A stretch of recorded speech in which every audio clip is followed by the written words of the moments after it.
Hello there, Katarina here. Thanks for stopping by. This video is going to be a little bit different than I normally do. I will be making a card. In fact, I will be making these 3 cards, but in this video I will be comparing different colored dye inks I have in my stash and how they stamp on different types of cardstock. I was actually asked in one of my previous videos about what inks I use and what is the difference between them, and I didn't have any answer. Well, I have only been crafting for past 3.5 years and I don't use colored inks too often, so I decided I need to test it, and I decided also to make a video. So these are the inks that I own. Most of my inks are these mini ink cubes, just because I have small apartment and not enough space for storage, and because of that I mainly buy mini ink cubes. The brands of inks I have are Hero Arts, Simon Says Stamp, and my favorite things. And the reason why I only use these 3 brands is very simple. It has nothing to do with the quality of the inks. When I started card making those 3.5 years ago, I think the only companies who were selling mini ink cubes were Distress Inks and Hero Arts dye inks. Just like Distress Inks, Hero Arts inks come in a pack of 4, and I was quite happy with those inks. The reason why I stopped buying those inks was because I discovered that their different packs contain same ink colors. For example, I have 2 silver inks. Who needs 2 silver ink pads? I hardly ever used the one. And I also found the color navy in 3 or 4 different sets. Since I didn't want to have same ink colors, as it's sort of waste of money, I stopped buying those inks. So then Simon Says Stamp brought their hybrid inks in mini ink cubes. Hybrid inks are supposed to be a mix between pigment inks and dye inks, as far as I know. And last year when I was shopping there, I decided to buy 3 sets, which was kind of a mistake on my side. Not because they're bad or anything, I just stopped shopping at Simon Says Stamp altogether. Just because the shipping is expensive, it takes quite a long time to arrive, and you might have to pay customs. Hasn't happened to me yet, but there is always the possibility. And that is why I started buying the MFT inks. I think they started making the mini ink cubes last year, and as far as I know, I think they said it in one of their videos, the inks will not repeat in different sets. Also, MFT I can buy here in Europe. I buy them at Seven Hills Crafts, which is a UK shop, but who knows? UK is leaving EU, so I guess there will be custom charges when ordering from the UK. Also, the postage from Seven Hills Crafts is not cheap either. I might be returning to Simon Says Stamp, who knows? So that's the story behind the inks. I'm sorry for talking too long. Hope it brings more clarity why I use those inks. As I said, I will be making 3 cards just because I only have 3 different types of cardstock that I use for stamping. Cardstock is actually very important, as it's not only the ink you use but also the cardstock that contributes in the end result of your stamping.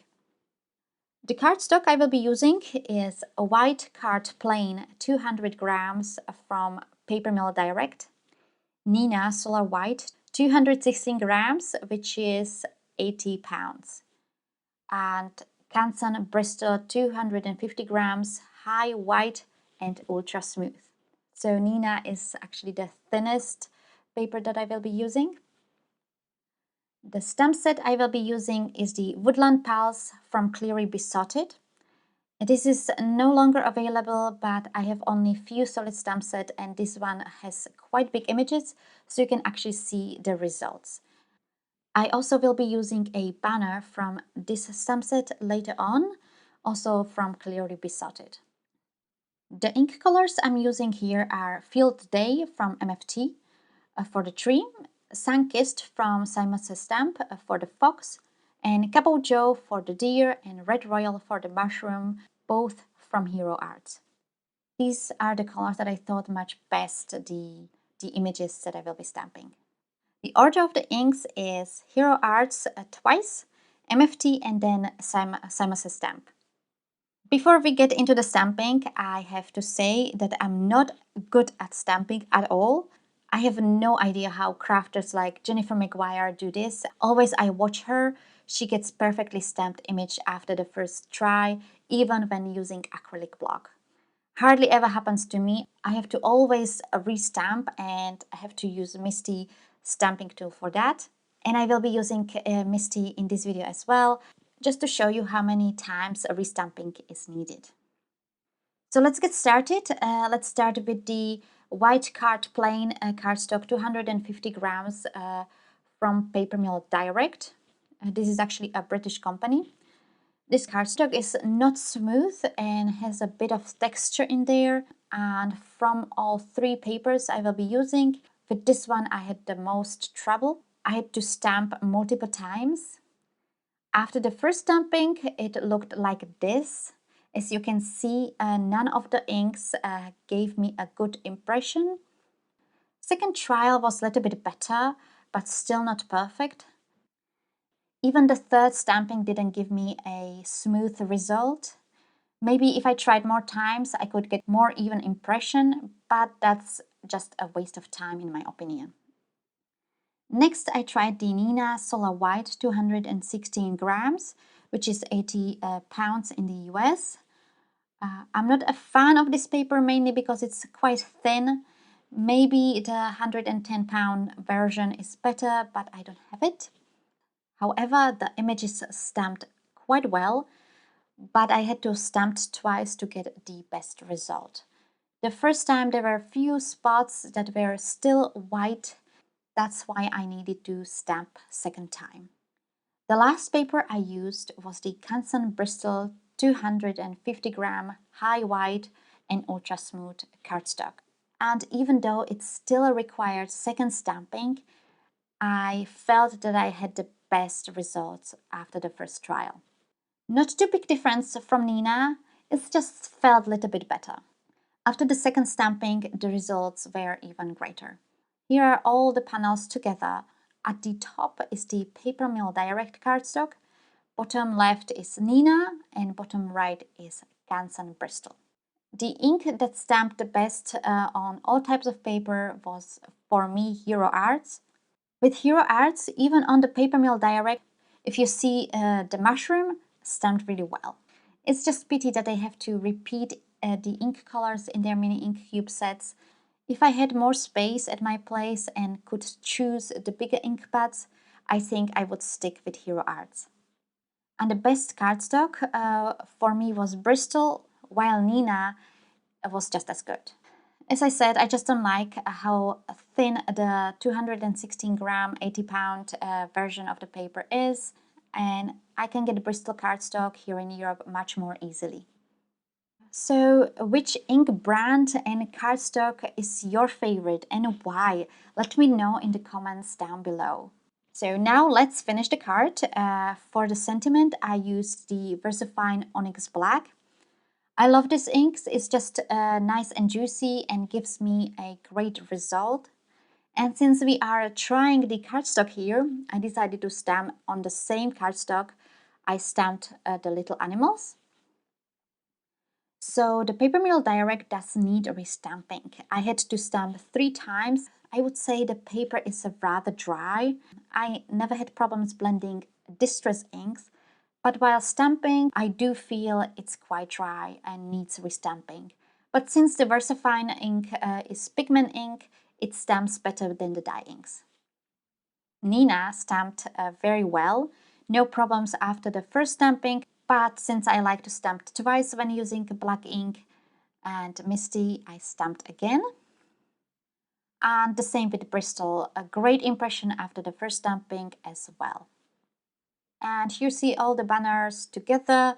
The one on the top is Paper Mill Direct, then below is Bristol, and then the bottom one is Nina. I do have a die for those banners, but I was just too lazy and used scissors to cut those banners out. It's not too difficult. And because I'm not a huge fan of plain borders of the panels, this time I used a dotted stitch border die from Lawn Fawn. I did this off camera because my die cutting machine would just not fit on my table. My paper trimmer is not the sharpest and leaves the fuzzy edges. To fix this, I use a nail file to smooth the edges. It fixes the problem perfectly. For the card base, I used a craft cardstock. I thought it matches quite nicely the images on the panel. I adhere the panels using a foam tape. I use an inexpensive foam tape that I get in a local store. The store in Ireland is called Deals, which is the Poundland in the UK.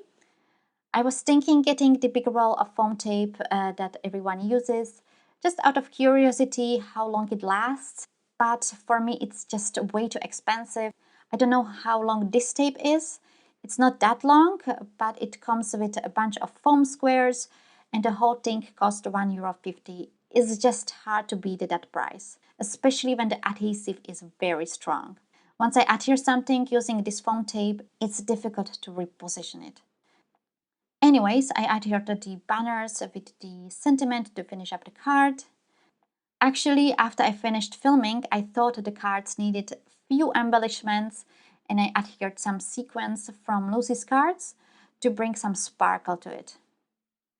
And here are the finished cards. I like them all, even the one stamped on the paper from Paper Mill Direct. I think it depends what you want, it's just different look. If you want a smoother image that stamps well, then I would recommend Bristol paper or cardstock from Nina.